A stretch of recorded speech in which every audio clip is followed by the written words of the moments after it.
সুপ্রিয় দর্শক, আমি আফজাল হোসেন স্বাগত জানাচ্ছি সম্পাদকীয়তে। গণভোটের রায় বাস্তবায়নের দাবিতে আগামী শনিবার বিক্ষোভের ডাক দিয়েছে জামায়াত ইসলামীর নেতৃত্বাধীন 11 দলীয় জোট। দলটির নেতা হামিদুর রহমান আজাদ সরকারের অবস্থানকে জাতির সঙ্গে প্রতারণা বলে অভিহিত করেছেন। অন্যদিকে প্রধানমন্ত্রীর রাজনৈতিক উপদেষ্টা রুহুল কবির রিজভীর অভিযোগ, একটি গোষ্ঠী জাতীয় সংসদ সহ বিভিন্ন জায়গায় নিজেদের মত চাপিয়ে দেওয়ার চেষ্টা চালাচ্ছে। তবে চিফ হুইপ নুরুল ইসলাম জানিয়েছেন, সব দলের প্রতিনিধি নিয়েই দ্রুতই সংবিধান সংশোধনে বিশেষ সংসদীয় কমিটি গঠন করা হবে। প্রাসঙ্গিক বিষয় নিয়ে আমাদের আজকের সম্পাদকীয় ফের রাজপথ। আর এসব নিয়ে কথা বলতে আমাদের স্টুডিওতে উপস্থিত আছেন মনিরা শারমিন, যুগ্ম আহ্বায়ক জাতীয় নাগরিক পার্টি, এবং রেজাউল করিম রনি, সম্পাদক জবান। দর্শক, আপনারাও আলোচনায় অংশ নিতে পারেন। এজন্য আপনাদের ফোন করতে হবে টেলিভিশনে দেখানো নম্বরে, ছাড়া টেলিভিশনের পর্দায় দেখানো নম্বরে, ছাড়া ফেসবুকের মাধ্যমে আপনাদের মতামত পাঠাতে পারেন। আলোচনা শুরুতেই জানিয়ে দেবো এখনকার প্রধান শিরোনাম। ফিলিং স্টেশনে কাটছে না সংকট, পাম্পে সীমাহীন অপেক্ষায় গ্রাহকের ভোগান্তি। 1.5 দিনের তেল বিক্রি হচ্ছে 2 ঘন্টায়, আতঙ্কে বাড়তি না কেনার পরামর্শ মন্ত্রীর। 12 কেজি এলপিজিতে 1 লাফে বাড়ল প্রায় 400 টাকা। নজিরবিহীন দরে ক্রেতার ক্ষোভ, বাজার তদারকিতে সীমাবদ্ধতার কথা স্বীকার বিইআরসির।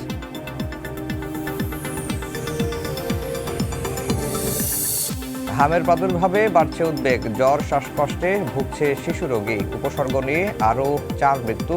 সিপ্যাপ ব্যবহারের পরিস্থিতির উন্নতির আশা মন্ত্রীর।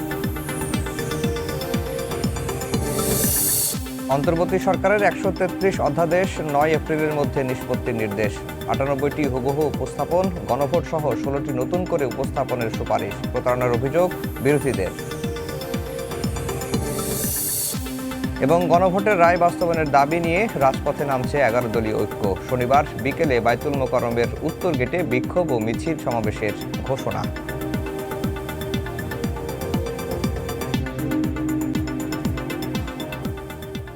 দর্শক, শিরোনাম শুনছিলেন। আমরা আজকের আলোচনার বিষয় দিয়েছি ফের রাজপথ। রেজাউল করিম রনি, আপনাকে দিয়ে আলোচনা শুরু করব। গত কয়েকদিন ধরে যে সংসদ চলছে, সংসদে তর্ক বিতর্ক হচ্ছে এবং হয়েছে, এবং ওয়াকআউটের ঘটনা ঘটেছে। বিএনপি বলছে যে জুলাই সনদকে তারা প্রতিটি ওয়ার্ড ধরে ধরে তারা বাস্তবায়ন করবেন। আবার এও বলছেন যেটি অন্তহীন প্রতারণার দলিল।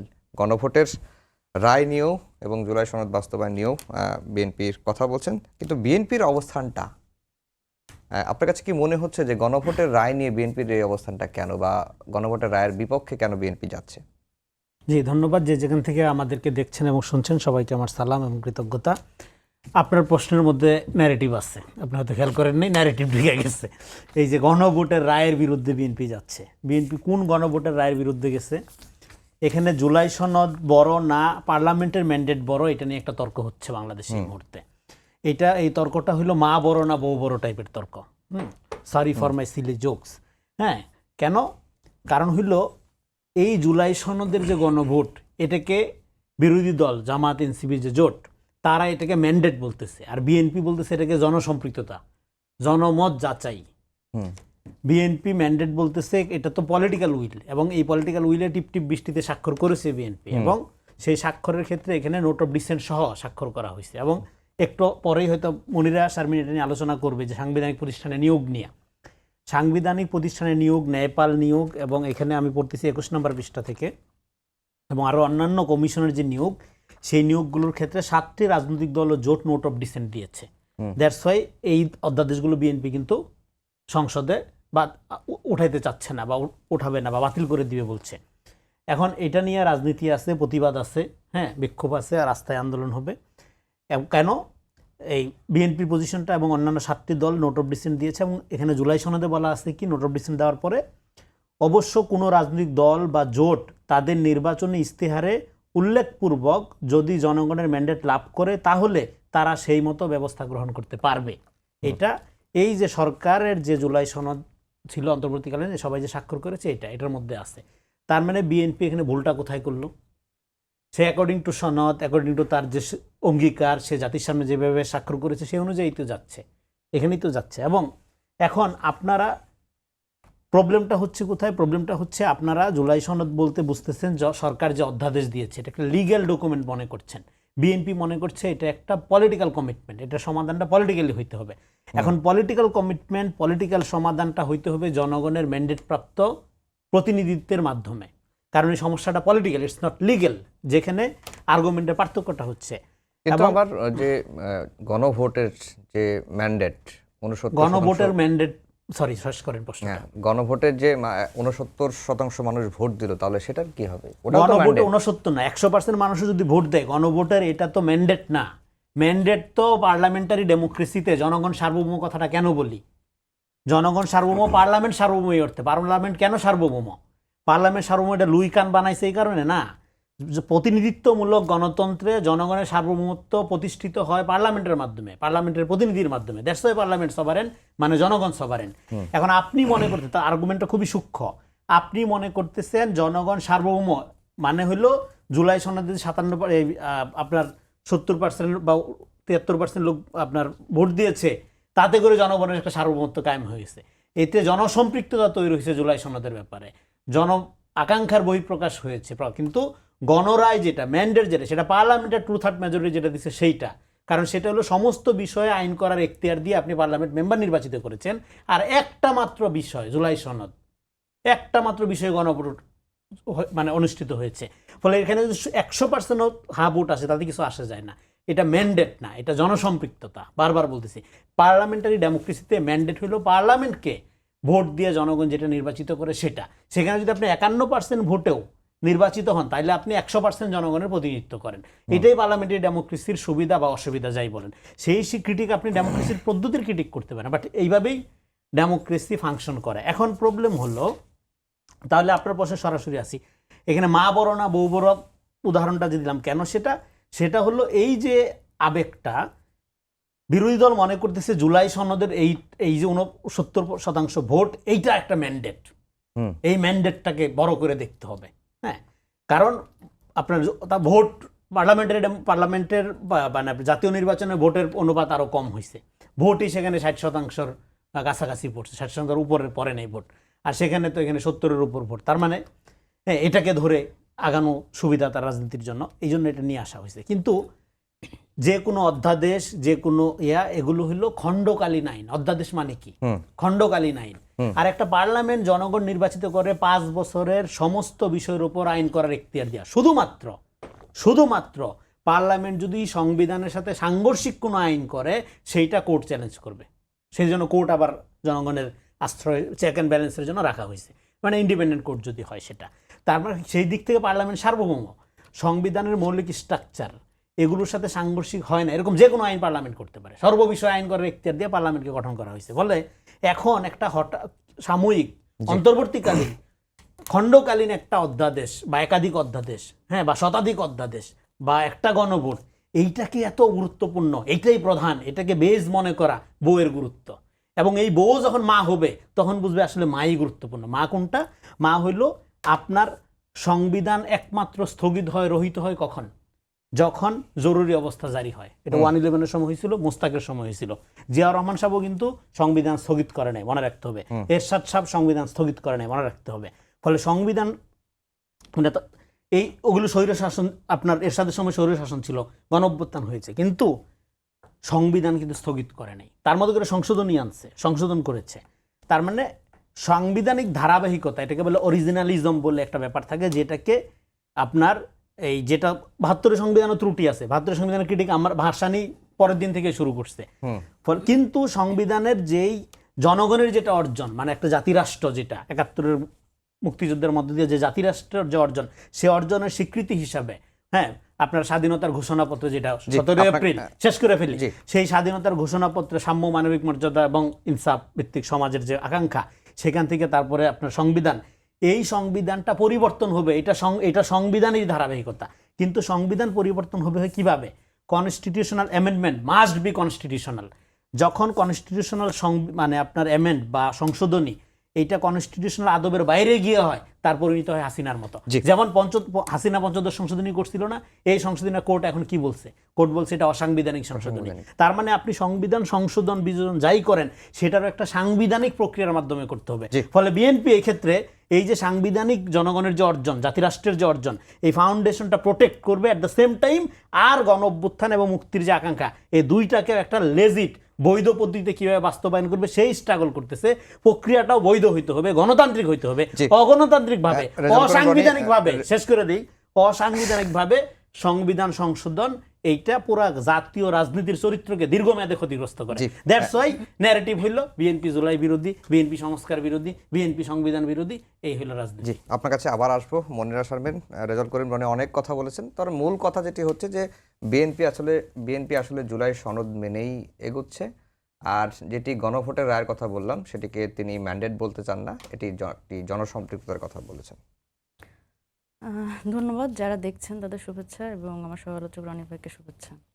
রনি ভাই আসলে যেই কথাগুলো বললেন, আমার ধারণা আসলে উনি in the deep of his heart উনি এটা বিশ্বাস করেন না। মানে উনি তো ন্যারেটিভ বিল্ড করতেছে এখানে প্রচুর গোজামিল এখানে উনি দিছেন, প্রচুর গোজামিল দিছে। এই জন্য প্রশ্নের মধ্যে প্রথমে আপনার ন্যারেটিভ করছে। এখন ফ্যাক্ট আর ন্যারেটিভের মধ্যে তো পার্থক্যটা উনি জানেন, কিন্তু উনি এখন বুঝবেন না, কারণ এখন বুঝলে ওনার রাজনীতিটা অসুবিধা হয়ে যাবে। শোনেন, এখন ঘটনা হচ্ছে, আপনার কি কোনো রাজনীতি আছে নাকি? ভাই তো সবচেয়ে বড় রাজনীতিবিদ, কি বলেন? রাজনীতি আছে, দল নেই। হ্যাঁ, কি বলেন ভাই, দল নাই? সব দল আছে, আমার এখন কোন দল নাই, রাজনীতি আছে, এটা খুব ভালো ভাই।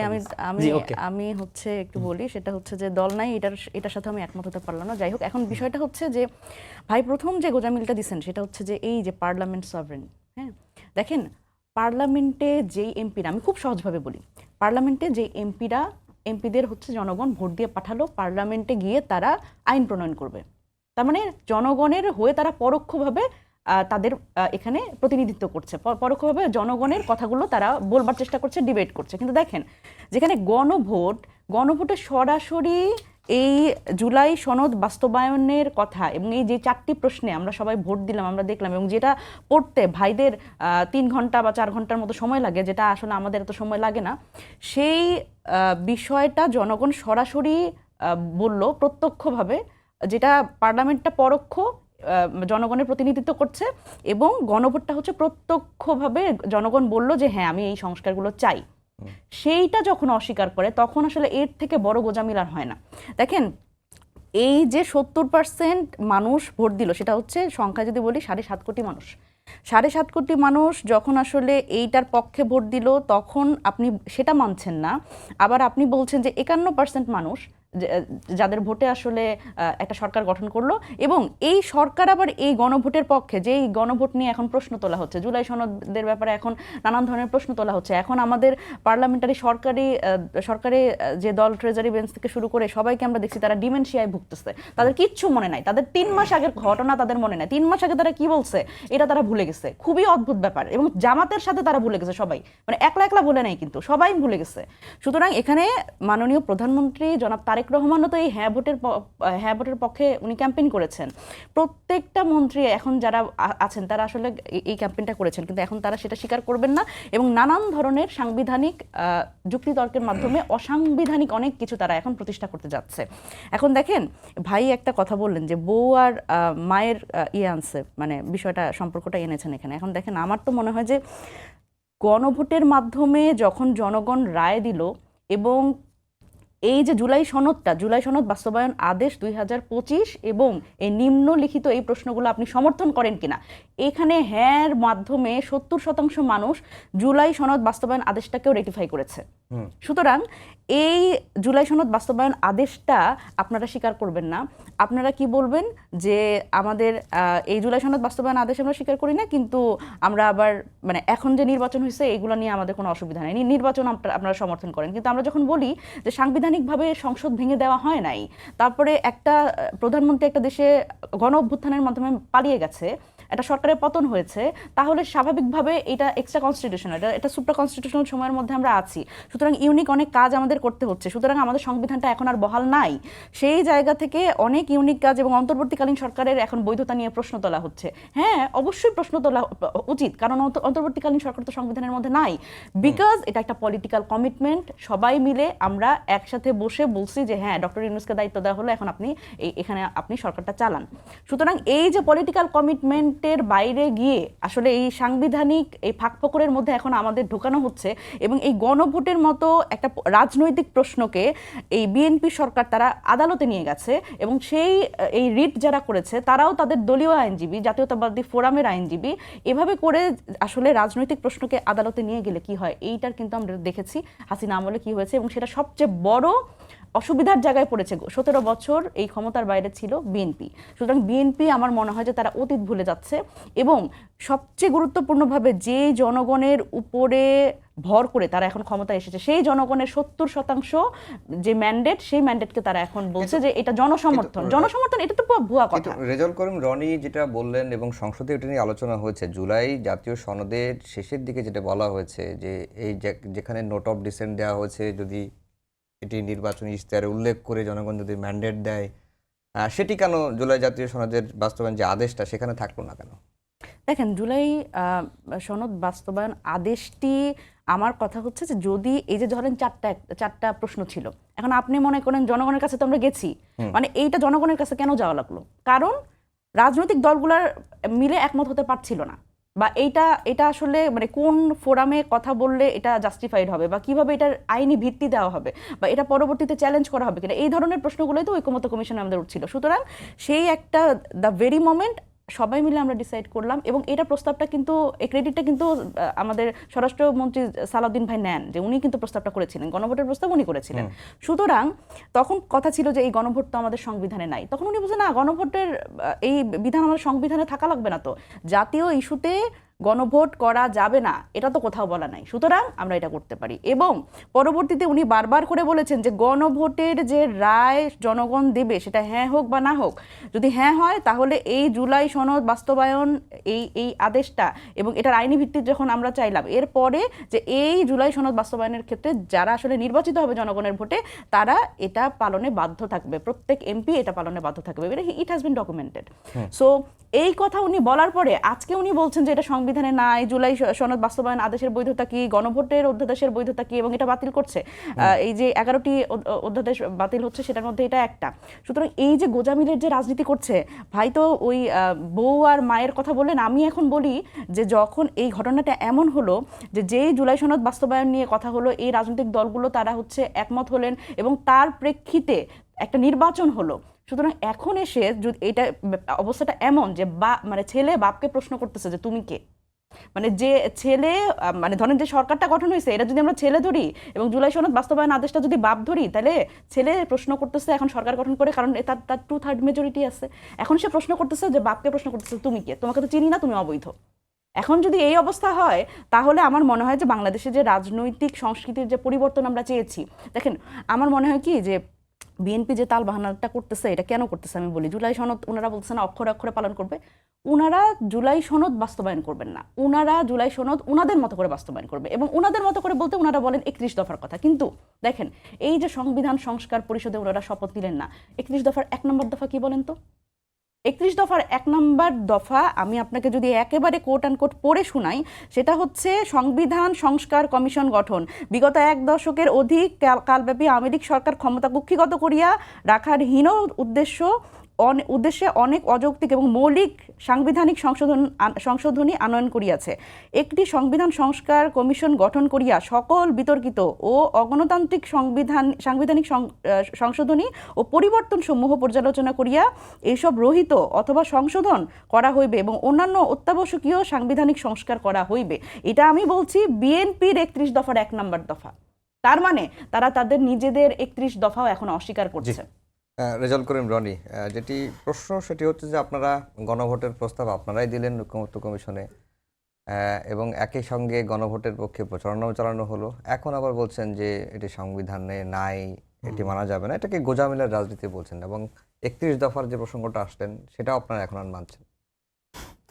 দেখেন, আমি প্রথমে একটা জিনিস করি, যখন আর্গুমেন্ট করতে হয় তখন ভ্যালু জাজ করতে হয় না। যেমন মনিরা শারমিন আমার সাথে দ্বিমত করতে গিয়ে প্রথমে বললো কি আমার মনে একটা, আমার মুখে আর একটা।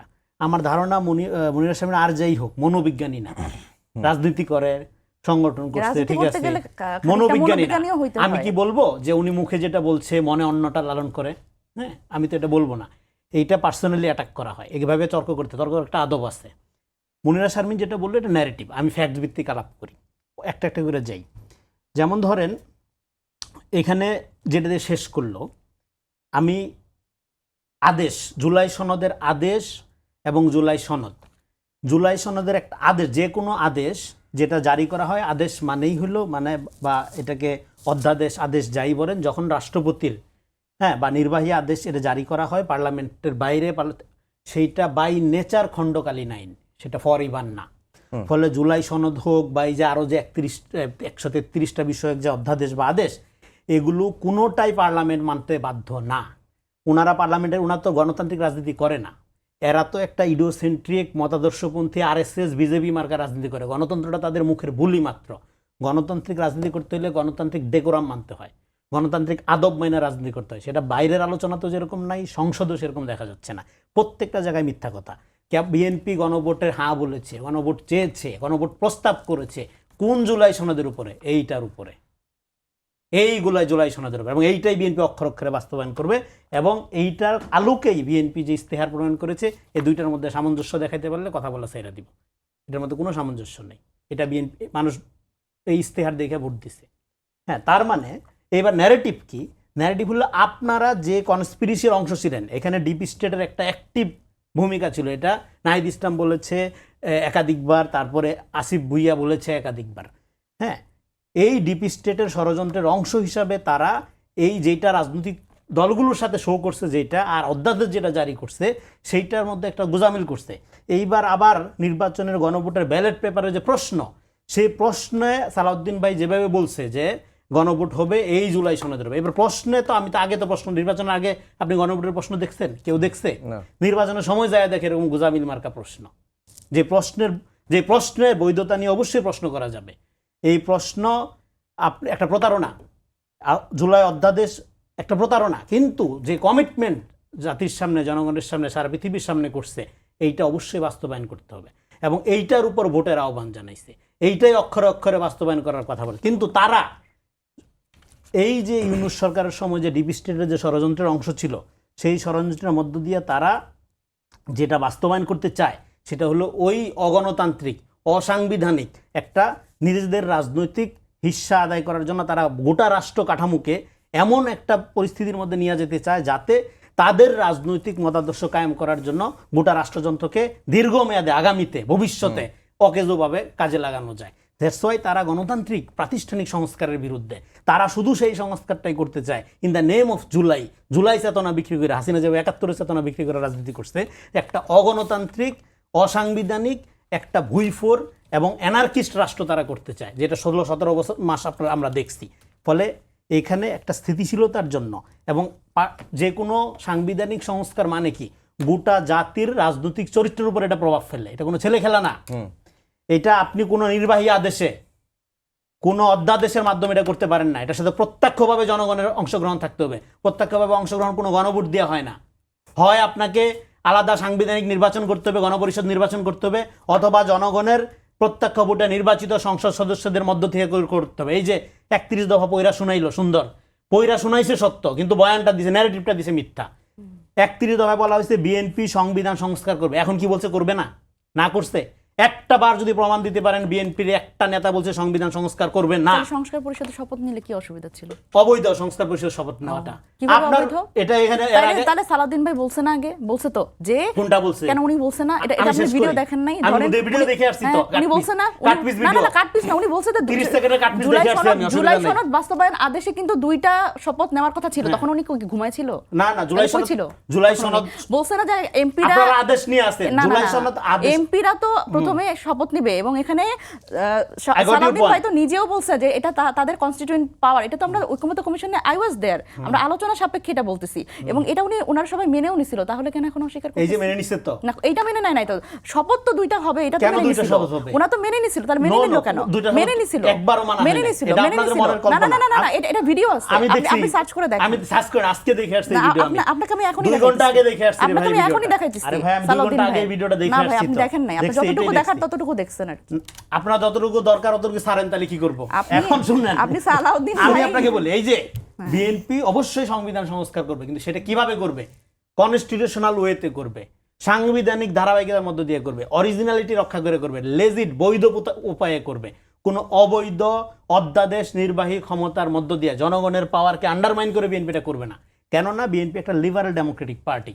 হ্যাঁ, এটা সে করতে পারে না, কিন্তু যারা অ্যানার্কিস্ট, হ্যাঁ, তারা এটা করতে পারে। তারা তাদের জনগণকে তারা মনে করে জাস্ট একটা মেটাফোর, মুখের কথা। জনগণের এই যে জনগণ সভারেন কথাটা যে বলি আমরা, জনগণ সভারেন, এই সভারেনটি লিগ্যাল এন্টিটি পায় কোথায়? পার্লামেন্টে যায়। এই জুলাই সনদের এই গণভোট যদি 100% হইতো, এটা বৈধতা, এইটা ম্যান্ডেট না। কেন ম্যান্ডেট না?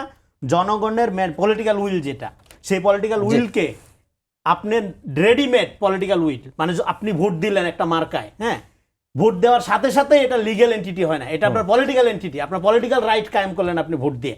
এটা লিগ্যাল হয় যখন পার্লামেন্টে এটা অ্যাকনোলেজ হয়। ফলে আমি এখানে বলি, এই যে জনগণ সার্বভৌম ক্ষমতার উৎস, এইটা কোনো লিগ্যাল স্ট্যাটাস না জনগণের, এটা হলো তার পলিটিক্যাল স্ট্যাটাস। এই সার্বভৌম ক্ষমতার উৎসটা লিগ্যালিটি পায় থ্রু দ্য পার্লামেন্ট, যেই পার্লামেন্টকে তারা আন্ডারমাইন করে, বিকজ অফ তারা লিগ্যালিটিকে আন্ডারমাইন করে। এবং যখন আপনি জনগণ, এটা সাংবিধানিক সকল ক্ষমতার উৎস, এটা ব্যাখ্যা তো আমি দিচ্ছি। ক্ষমতার উৎস সাংবিধানিক, পলিটিক্যাল ক্ষমতা। এই পলিটিক্যাল ক্ষমতা দিয়ে কি আপনি কি এনার্জি করবেন? তাহলে মব করতে হবে আপনার পলিটিক্যাল ক্ষমতার মধ্যে বইরা থাকলে। এবং শেষ করি, এটা খুবই গুরুত্বপূর্ণ পয়েন্ট, এই পলিটিক্যাল ক্ষমতাটা মব থেকে আইনে পরিণত হবে কখন? Through the parliament. Parliament active হইলে। এই জায়গায় হইল জামাতের মতো ইডিওসেন্ট্রিক আলট্রাফেসিড পার্টির সাথে বিএনপির মতো লিবারেল ডেমোক্রেটিক পার্টির ফাইট।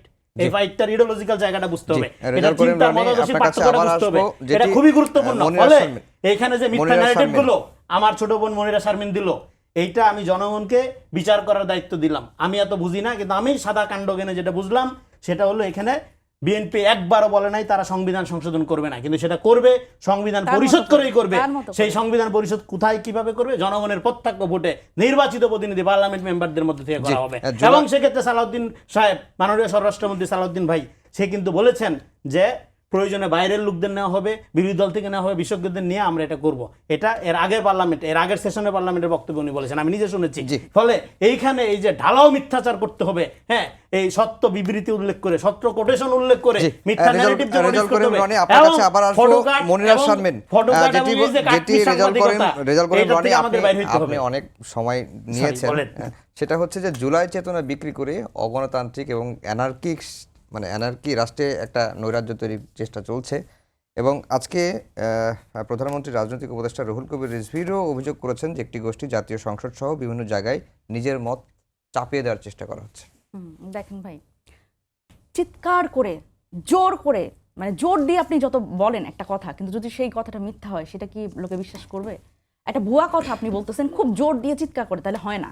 দেখেন, মানে আমার দুঃখ লাগে যে যেই রনি ভাই যেই বিএনপির পক্ষেই এত সাফাই গাচ্ছেন, বিএনপির পক্ষে না, আমি গণতন্ত্রের পক্ষে সাফাই গাচ্ছি। আচ্ছা সরি ভাই, সরি, আমরা বাংলাদেশের পক্ষে সাফাই গাচ্ছি। সরি ভাই, সরি, আমরা তো নিরপেক্ষভাবে শুধু জামাতের পক্ষে সাফাই গেল নিরপেক্ষ। ভাই আমি তো জামাত করি না, আপনার মনে হয় এখানে আসলে জামাতের সাথে কেউ থাকলে আপনার মনে হয় ভালোই হতো। কারণ আপনি জামাত করেন না, কিন্তু আপনার পজিশন একটা পজিশন জামাতের চেয়ে আলাদা, এটা প্রমাণ করেন। না না, যা বললেন এগুলো জামাতের চেয়ে আলাদা। এই আলাপ আলাদা অবশ্যই আলাদা, কারণ জামাতের সাথে যে আমাদের মানে আমার আসলে এতক্ষণ যে আলাপ করলেন, এতক্ষণ যে পজিশন নিলেন, তার সাথে একটা জামাতের বিরোধ আছে দেখেন। এইটা কি বলেন? আমার পজিশনকে আমি বলবো না, আপনি এখন জামাতের পজিশন, আমার পজিশন হলো বিএনপি দেখেন, আমি গণভোটের বিরুদ্ধে ছোট থেকে। আপনি আমাকে অ্যাড্রেস করেন। সেখানে সালাউদ্দিন সাহেব গণভোট প্রস্তাব করেছে, আপনি তো মনিরা শারমিনকে বলতে দেন, তো সমস্যা ভাই। বলেন আপনি যদি এরকম করেন তাহলে সমস্যা ভাই, মাথা ঠান্ডা করেন। শুনুন, আমার মাথা ঠান্ডাই আছে, আপনারা মিথ্যা কথা বলেন না, দয়া করে জাতির সামনে প্রতারণা করেন না ভাই, অন্যকে প্রতারকের অভিযুক্ত কইরা। আপনারা স্পষ্টভাবে বলেন, ডকুমেন্ট নিয়ে কথা বলেন, ফ্যাক্ট ধরে কথা বলেন। ফ্যাক্ট ধরে কথা বলতে শুনেন ভাই, আপনি একটু মাথা ঠান্ডা করে শুনেন। মাথা ঠান্ডা করে, এই যে আপনি ভ্যালু জাজ করবেন না। আমি কি বলছি আপনি মিথ্যা কথা বলতেছেন? যে একটু ইন্টারভিউ করেন ভাই। রনি ভাই, আপনি অভিজ্ঞ মানুষ। আরে ভাই, ওনারা কথা কয়, মিথ্যা কথা বলে, তারপর আবার ভ্যালু জাজ করে। আপনি উপকৃত হবেন না। আচ্ছা, আপনি ডাক্তার, আমরা কেউ ব্যক্তিগত আক্রমণ না করি। উনি যদি আমাকে বারবার করে বলেন মিথ্যা কথা বলতেছে, এটা তো খুবই বাজে। আমি তো প্রমাণ দিয়ে বলছি রে ভাই। কি প্রমাণ দিবেন আপনি ভাই? আপনি আজাইরা কথা বলেন না, শুনেন, আপনি একটু শুনেন। আজাইরা আমি বলি, আজাইরা কথা মেজর, আপনি কথা বলা শিখেন আগে, তারপরে কথা বলবেন। আজাইরা কথা বলি মানে আশ্চর্য ভাই, এই কথা কেন বলুন? এক্সপান্স করতে পারেন। আজাইরা কথা বলি মানে মিথ্যা কথা বলবেন কেন আমাকে? আপনি কোথায় মিথ্যা কথা? আপনি বলেন কেন মিথ্যা কথা? বিএনপি কোথায় বলছে যে তারা সংবিধান বাস্তবায়ন করবে, সংবিধান সভা করবে না? তারা তো তাদের একটা কাজ প্রমাণ করবে, দেন। তাদের বলতে হবে কেন, তারা তাদের কাজ করবে দেখাচ্ছে। এই যে আপনি বানাচ্ছেন এটা। আপনাদের মেজর শোনেন, আপনি মেজর বানাচ্ছেন। আপনি কথা শোনেন আপনি আপনি হ্যাঁ। আপনি একটু রনি ভাই, সভ্যতা বজায় রাখেন। শোনেন, এই যে দেখেন, সভ্যতা বজায়, আপনি মিথ্যা কথা বলবেন, এলাও করতে হবে, সভ্যতা বজায় রাখতে হবে। রনি ভাই, একটু কথা বলতে দেন করতে না। আসছি তো, আমি তো ওনার সাথে ঝগড়া করতে আসছি না ঝগড়া, এখানে। আমরা কেউ এখানে ঝগড়া করতে বসি নাই। দেখেন, মেজর জিয়া যে সামরিক ফরমান জারির মাধ্যমে নিজেকে গণতান্ত্রিক জায়গায় নিয়ে আসলেন, তাহলে সেই গণভোটটাও কি তাহলে বিএনপি অস্বীকার করে? আমার প্রশ্ন হচ্ছে এইটা। তাহলে এখন যখন বলতেছে গণভোট হচ্ছে জাস্ট জনসম্পৃক্ততা যাচাই, এটার থেকে বড় ফাস্ট তো আসলে আর কিছু হইতে পারে না। তার মানে আমরা যে গণভোটটা দেখেছি বাংলাদেশে, প্রথম যে গণভোট, সেই গণভোটের মাধ্যমে যে গণতান্ত্রিক প্রক্রিয়া আমরা আসলাম সামরিক শাসন থেকে, তাহলে সেটাও তাহলে একটা জনসম্পৃক্ততা যাচাই, এবং সেখানে তো আসলে এটার মাধ্যমে আমরা এই গণতান্ত্রিক প্রক্রিয়ায় ঢুকেছি। সুতরাং আমরা এখন যদি বিএনপি, যে আসলে যার জন্মই গণভোটের মাধ্যমে, সেই বিএনপি যখন বলে গণভোট হচ্ছে জনসম্পৃক্ততা যাচাই, তখন আমাদের লজ্জা লাগে। দেখেন, এইখানে হচ্ছে ওনারা বলতেছে যে গণভোটের প্রশ্ন আগে কোথাও ওনারা দেখেন না। এটা তো খুবই একটা ভুল কথা।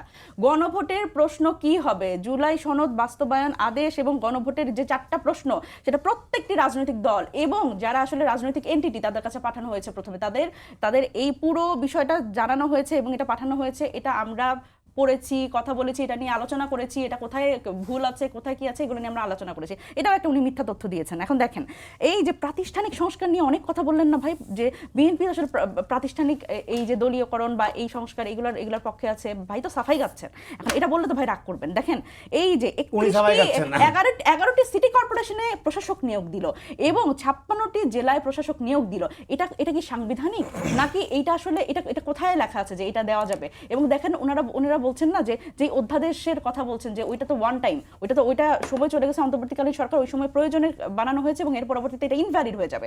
কিন্তু দেখেন, এই যে চিরস্থায়ী বন্দোবস্তের মতো ওনারা যে একটা জিনিস কায়েম করছে, সেটা হচ্ছে যে এই যে আজকের ঘটনা, সেটা হচ্ছে যে এই প্রশাসক নিয়োগের যে একটা অধ্যাদেশ, এবং যে কোনো সময় আসলে জনপ্রতিনিধিদের আসলে তারা অপসারণ করতে পারবে, এই অধ্যাদেশটি কিন্তু ইন্টারিম গভর্নমেন্টের, কিন্তু ওনারা কিন্তু এটা এখন পর্যন্ত ওনারা টেনে নিয়ে আসছে। এটা কেন? কারণ ওনারা আসলে প্রাতিষ্ঠানিকভাবে নিজেদের যে দলীয় যারা আসলে নেতাকর্মী, তাদের একটা পুনর্বাসনের একটা জায়গা করে নিচ্ছে এই 11টা সিটি কর্পোরেশন এবং এই যে জেলা প্রশাসকের এই জায়গাগুলো। তার মানে বিএনপি আসলে যে মানে ভাই বললেন যে বিএনপি আসলে প্রাতিষ্ঠানিক দলীয়করণ চায় না, এটা তার মানে ভুল কথা। এবং আরো একটা খুব গুরুত্বপূর্ণ ব্যাপার, হ্যাঁ ঠিক আছে, না প্রাতিষ্ঠানিক সংস্কার নিয়ে আলাপ হচ্ছে। এখন দেখেন, বিএনপি প্রাতিষ্ঠানিক সংস্কার কিভাবে চায়?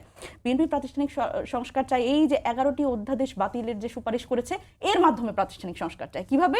কি অধ্যাদেশ তারা হচ্ছে বাতিল করেছে? সেটা হচ্ছে মানবাধিকার, গুম প্রতিরোধ, যে গুম, খুন, হত্যা মামলার শিকার সবচেয়ে বেশি নিপীড়নের শিকার, নির্যাতনের শিকার তো বিএনপি হয়েছে, আমরা তো হই নাই।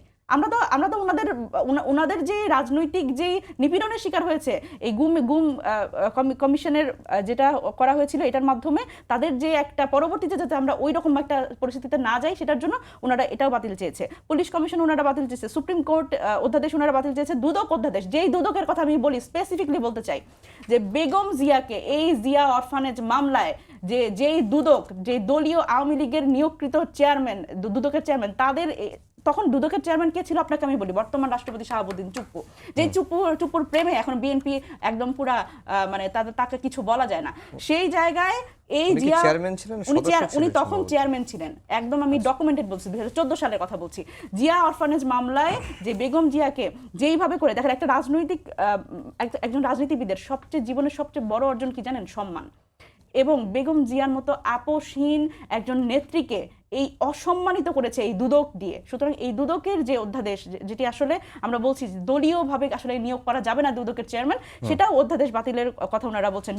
বিচারক নিয়োগ নিয়ে যে প্রহসন বিএনপি আমলে আমরা দেখেছি, এবং পরবর্তীতে বিএনপি কিন্তু আওয়ামী লীগ আমলে এটা নিষ্পেষণেরও শিকার হয়েছে এই বিচারক দিয়ে। কারণ বিচারিক যে নানান ধরনের বিচারিক হত্যাকাণ্ড, বিচারকে নানাভাবে বিরোধী দল দমনের হাতিয়ার হিসেবে ইয়ে করেছে, সেই জিনিসটা দেখেন বিএনপি আবার ফিরিয়ে আনলো। দেখেন, এবং এই যে সর্বশেষ আমি যদি বলি গণভোট, এই গণভোট যেই অধ্যাদেশ বাতিল, সেটার জন্য সুপারিশ করেছে।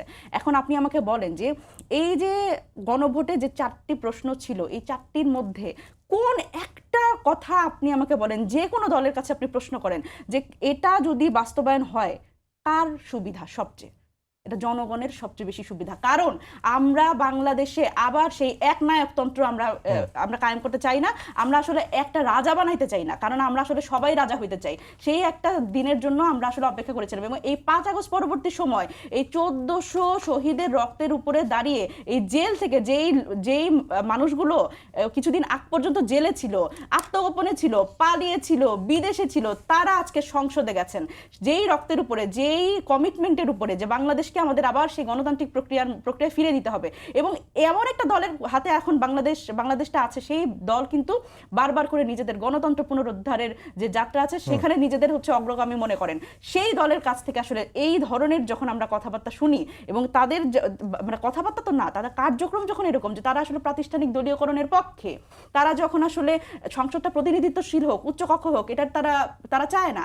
তারপর আমরা দেখছি যে একেবারে পুরোপুরি আমি স্থানীয় সরকার থেকে শুরু করে সব জায়গায় নিজেদের দলীয় নেতাকর্মী পুনর্বাসন করছে, তখন আসলে আমরা আহত হই। এবং সর্বশেষ তারা জনগণের যে ম্যান্ডেট, সেই ম্যান্ডেটকে অস্বীকার করে শুধুমাত্র তাদের 2/3 মেজরিটির বলে। এটা খুবই দুঃখজনক। জি, শুধুমাত্র সংখ্যাগরিষ্ঠতার বলে আপনারা জনগণের ম্যান্ডেটকে অস্বীকার করছেন, আর বিষয়টি এখন তো আবার রাজপথে গড়ানো, তাহলে সমাধানটা আসলে জি, প্রথম কথা হলো এখানে পুরো বক্তব্যের মধ্যে শুরু হয়েছে মিথ্যা দিয়া, শেষ হয়েছে মিথ্যা দিয়া।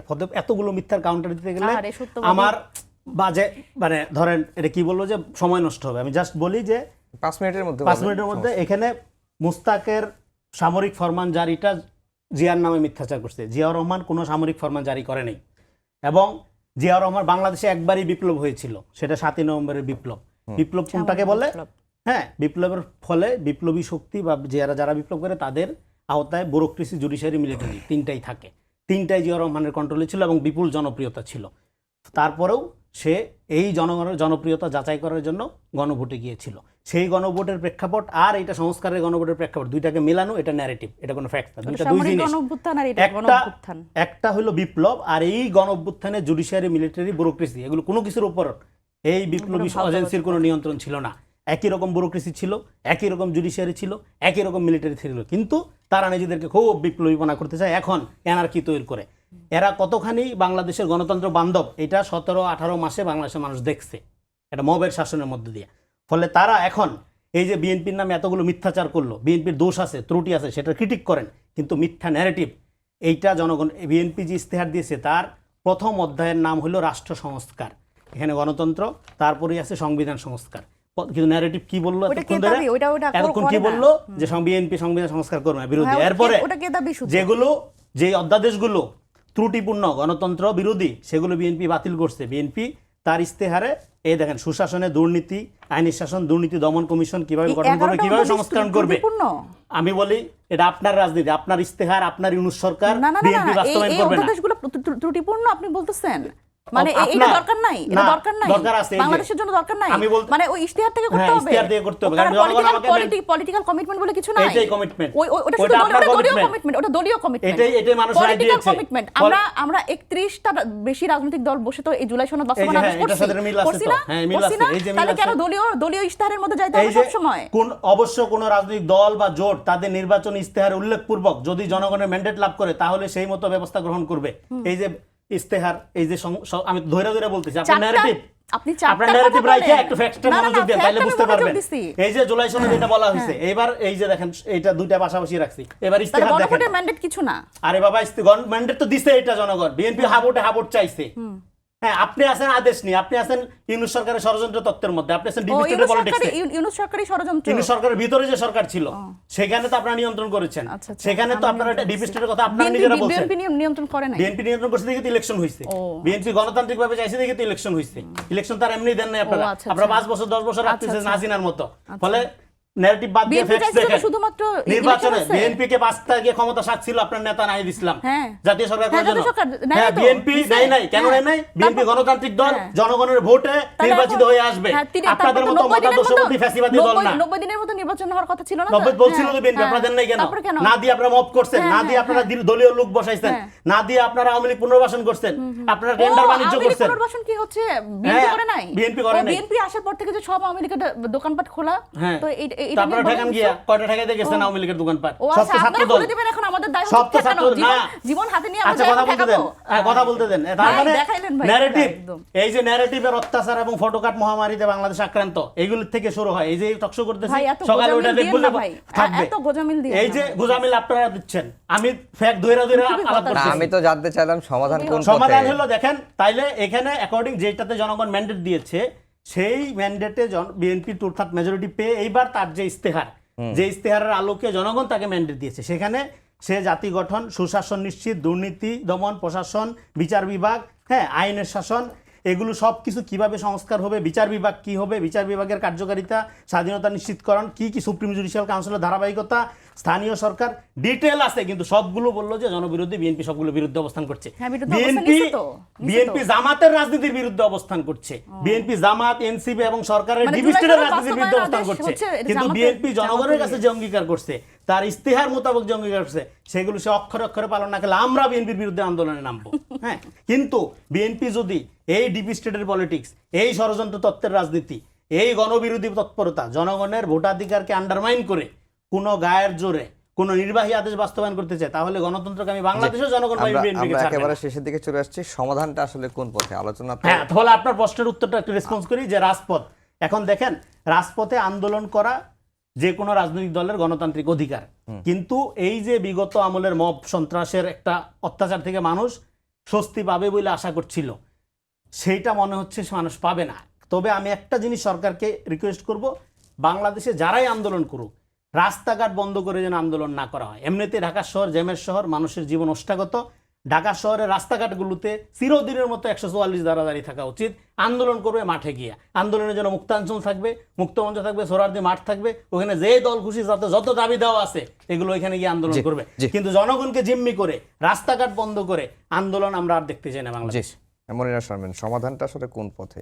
দেখেন, জনগণকে জনগণের ম্যান্ডেট অস্বীকার করে কখনোই আসলে কোনো সরকারই তারা নিজেদের ক্ষমতা টিকিয়ে রাখতে পারে নাই। সুতরাং আমার মনে হয় যে এইটা একটা ওয়েক আপ কল বিএনপির জন্য। সেটা হচ্ছে যে তারা সরকার গঠন করেছে, 2/3 মেজরিটি তাদের আছে, তারা এখন ধরাকে সরাগান করছে, কিন্তু একটা যে পলিটিক্যাল কমিটমেন্টে আমরা এসেছিলাম, দেখেন আমরা এমন একটা পরিস্থিতির মধ্যে এত বছর ছিলাম যে কোনো রাজনৈতিক দল কাউকে সহ্য করতে পারে না। আমরা আবার সেই সংস্কৃতির মধ্যে যাতে ঢুকে না যাই, এবং জুলাই সনদ বাস্তবায়ন এইটা একটা পলিটিক্যাল কমিটমেন্ট, এবং এই কমিটমেন্ট যখন আসলে সবাই একমত হতে পারছিল না, তখনই আমরা জনগণের কাছে গেছি যে আপনারা কি মনে করেন। সুতরাং এই যে 70% জনগণ যেটার পক্ষে রায় দিল, এবং এই পলিটিক্যাল কমিটমেন্ট যেটা আসলে আলটিমেটলি যেটা সুবিধাভোগী সাধারণ মানুষ, এবং এটা কিন্তু যে কোনো দেখেন আজকে বিএনপি সরকার ক্ষমতায় আছে, কালকে যদি অন্য যে কোনো আমরা যদি কখনো ক্ষমতায় যাই, এটা তো আমাদেরও ক্ষমতা কার্টেল করবে, এটা তো নির্বাহী ক্ষমতা কার্টেল করা এবং পাওয়ার ব্যালেন্স করার জন্যই। সুতরাং আমরা মানে যদি আপনারা মনে করেন যে শুধুমাত্র বিএনপি, আমরা বিরোধী দলে কি সারা জীবন থাকবো না তো। প্রত্যেকটা রাজনৈতিক দল রাজনীতি করে হচ্ছে সরকারের ক্ষমতায় যাওয়ার জন্য। সুতরাং আমরা চাই যে নির্বাহী ক্ষমতায় আসলে এই যে ধরাকে সরাগান করার রাজনীতি এটা কখনো না হোক। সুতরাং এই জায়গায় অবশ্যই আমি আশা করি বিএনপির শুভবুদ্ধির উদয় হবে যে এই জুলাই সনদ বাস্তবায়ন করতে হবে, এবং এই যে গণভোটের রায়কে সম্মান দিতে হবে। আর অবশ্যই যে সংবিধান সংস্কার যে পরিষদ যেটিতে শপথ নেওয়ার কথা ছিল, এটা একটা প্রায়র কমিটমেন্ট ছিল, সেই কমিটমেন্টের পরের একটা নির্বাচনের মাধ্যমে বিএনপি সহ অন্যান্য সবাই আমরা নির্বাচনে অংশগ্রহণ করেছি এবং বিএনপি ক্ষমতায় এসছে। সুতরাং সেই কমিটমেন্ট যাতে বিএনপি রক্ষা করে, এটাই আমি আশা করব। কারণ আমাদের রাজনৈতিক সংকট আমরা আর বাংলাদেশে চাই না। রাজনৈতিক সংকটের মধ্যে দিয়ে আমরা এত বছর গেছি, সেখানে বিভিন্ন গণতান্ত্রিক প্রক্রিয়ায় আমরা আসতে পারি না। এই রাজনৈতিক দলগুলো তারা নিপীড়নের শিকার হয়েছে, নিষ্পেষণের শিকার হয়েছে। আমাদের যাতে কথা বলার জায়গাটা থাকে, আমাদের যাতে গণতান্ত্রিক প্রক্রিয়ায় আমাদের আন্দোলন সংগ্রামের যে অধিকারটা সেটা যাতে থাকে, এবং এটা যাতে আসলে সরকারি দলও তারাও যাতে আসলে তারা রিয়ালাইজ করে যে আমাদের রাজনৈতিক সংকটের দিকে আর যাওয়া যাবে না। কারণ খুব বেশি দিন হয় না বাংলাদেশে এটা গণ অভ্যুত্থান হয়েছে। জি, রেজাউল করিম রনি, আরো একটু সময় আছে। গণভোটের রায়টা পুরোপুরি বাস্তবায়ন বা জুলাই সনদ এগুলো যেভাবে আছে জুলাই সনদ গণভোটের রায় সবকিছু বাস্তবায়ন হবে, শুধু জামাতের রাজনীতি বিএনপি বাস্তবায়ন করবে না, এই হলো পার্থক্যটা। আরেকটা জিনিস স্পষ্টভাবে আমি বলতে চাই, সেটা হলো যে এখানে জুলাই গণঅভ্যুত্থান কারো বাপদাদার সম্পত্তি না। জুলাই গণঅভ্যুত্থান এবং বিএনপিকে যে আলাদা করার যে নোংরা পলিটিক্স, এবং এইখানে জুলাই আদেশকে কেন্দ্র করে ডিপ স্টেটের যে রাজনীতি, সেটাকে প্রোটেক্ট করে বাংলাদেশের রাষ্ট্রের গণতান্ত্রিক ভিত্তিকে দুর্বল করার যে ষড়যন্ত্রের রাজনীতি, সেইটার ধারাবাহিক বীজ হইল এই গোজামিলটা, এই গোজামিলটার বাইরে এসে বাংলাদেশ পুনর্গঠন লাগবে এবং কর্মসূচি ভিত্তিক রাজনীতি লাগবে। এবং জুলাই সনদের যে এখানে একটা মিথ্যা কথা বলা হলো যে এখানে কোনো দল ঐক্যমত হয় নাই, দল ঐক্যমত ছিল, অনেকগুলো ইস্যুতে ঐক্যমত ছিল, কয়েকটা ইস্যুতে আপনার বিরোধিতা ছিল, নোট অফ ডিসেন্ট ছিল। বিএনপির ছিল 13-14টা, জামাতের ছিল 3-4টা, আর অন্যান্য দলে ছিল। ফলে একদমই ঐক্যমত হয় নাই, ফলে গণভোটে গেছে, এটা একটা মিথ্যা কথা। ঐক্যমত হয়েছিল অনেকগুলোতে, ঐক্যমত হয় নাই, কিন্তু বেশ কিছু জায়গায় ঐক্যমতের রাজনৈতিক দলগুলো আসছিল। কিন্তু এই গণভোটে যাওয়ার এই আপনার এই যে দলিলটা, এই দলিলটাই রাজনৈতিক কমিটমেন্ট, কোনো অধ্যাদেশ রাজনৈতিক কমিটমেন্ট না। অধ্যাদেশ একটা নির্বাহী ক্ষমতার একজন প্রেসিডেন্ট, একটা অন্তর্বর্তীকালীন সরকারও কিন্তু 106-এর সাংবিধানিক বৈধতা নিয়ে আসছে গণঅভ্যুত্থানের ম্যান্ডেট থাকার পরেও। ফলে সাংবিধানিক রাজনীতি যারা গণতান্ত্রিক রাজনীতি করে না তারা এটা বুঝবে না। যাদের জনগণের ম্যান্ডেট বলে চিৎকার করে, যার রাজনীতির মধ্যে গণতন্ত্র নাই, যে একটা ফ্যাসিবাদী, যার রাজনীতি হলো ন্যারেটিভ, যার রাজনীতি হলো ফটোকার্ড, যার রাজনীতি হলো মিথ্যাচার, যার রাজনীতি হলো গোজামিল দেওয়া, যার রাজনীতি হলো মানুষের চরিত্র হনন করা, তার তো জনগণের ম্যান্ডেট নিয়ে চিন্তা করার কিছু নাই। যে সকালে সরিয়া বিকালে আপনার গণতন্ত্রের কথা বলে, তার তো জুলাই সনদ নিয়ে মাথা ব্যথার কোনো কারণ নাই। ফলে এই জন্য আমি মনে করি ন্যারেটিভ বাদ দিয়ে রিয়েলি জনগণকে মিন করতে হলে জনগণকে রেসপেক্ট করতে হবে। মিথ্যা কথা, সংস্কৃতি, পলিটিক্যাল ট্রুথ উৎপাদন বন্ধ করতে হবে। বিষয়টা হচ্ছে কি যে আসলে আমি খুবই হতাশ হলাম আজকে, হ্যাঁ, যে রনি ভাই যখন আলোচনা করছেন উনি আমাকে জামাত হিসেবে ট্রিট করে আলোচনা করছেন, এবং জোট হচ্ছে এটা আইডিওলজিক্যাল কোনো জোট নাই। এবং আমার খুব ভালো লাগতো যদি আসলে ভাই আমাকে এনসিপি হিসেবে ট্রিট করতো। এবং এনসিপির রাজনীতিতে আমি যেটা বলি যে এটা আসলে সকল গণতান্ত্রিক যে দলগুলো আছে প্রত্যেকেরই এটাতে একমত হওয়া উচিত যে বাংলাদেশে যে রাজনৈতিক সংকট সেটা আমরা আর ফেরত চাই না। এবং অবশ্যই পিপলস উইলের উপরে বাংলাদেশে যদি কেউ রাজনীতি করতে চায়, তর্ক বিতর্ক করে যেটি সমাধান হলো না, সেটি রাজপথে কিভাবে হবে? না, রাজপথে এটা তো সাধারণ মানুষকে সম্পৃক্ত করতে হবে। এবং সেই জায়গা থেকে আমাদের তো আর অন্য কেউ নাই, যে আমাদের তো আসলে ডিপ স্টেটও নাই, আমাদের একটা আমরা তো দেখি যে আমাদের দল তো আসলে ডিজিএফআই দিয়েও গঠন হয় নাই, তো কোনোভাবেই তো আসলে আমাদের কোনো সাপোর্ট নাই। আমাদের শুধুমাত্র যেতে পারি আমরা শুধুমাত্র সাধারণ জনগণের কাছে। সেই সাধারণ জনগণের কাছে আমরা যাব এবং এইটা আমরা তাদের বলবো যে এই যে 70% আপনাদের যে মতামত, সেই মতামতকে অগ্রাহ্য করা হচ্ছে। এবং আমাদের কিন্তু এটা প্রত্যেক দিন আমাদের এটা শুনতে হয় যে আপনারা সংসদে কেন এটা আপনাদের ওনাদের দিয়ে করা নিতে পারতেছেন না। কারণ বিরোধী দলের কাজ তো এটাই, যে সরকার জনগণের কাছে যে কমিটমেন্ট সেটাই আসলে সরকারকে দিয়ে আসলে করানো। সুতরাং সেই জায়গা থেকে আমার মনে হয় যে আমাদের আসলে এই মুহূর্তে ওয়ার্কআউট করা, সেদিন মানে গতকাল ওয়ার্কআউট করা এবং এখন রাজপথ ছাড়া এই মুহূর্তে আসলে আমাদের কোনো উপায় নাই। জি না, একদমই সময় না, এখন রাজপথে আপনি যেতে পারেন, সেটা জনগণ বিচার করবে। দুজনকেই অসংখ্য ধন্যবাদ জানিয়ে শেষ করছি আমাদের আজকের সম্পাদকীয়। আগামীকাল আবারও দেখা হবে একই সময়ে। শুভরাত্রি।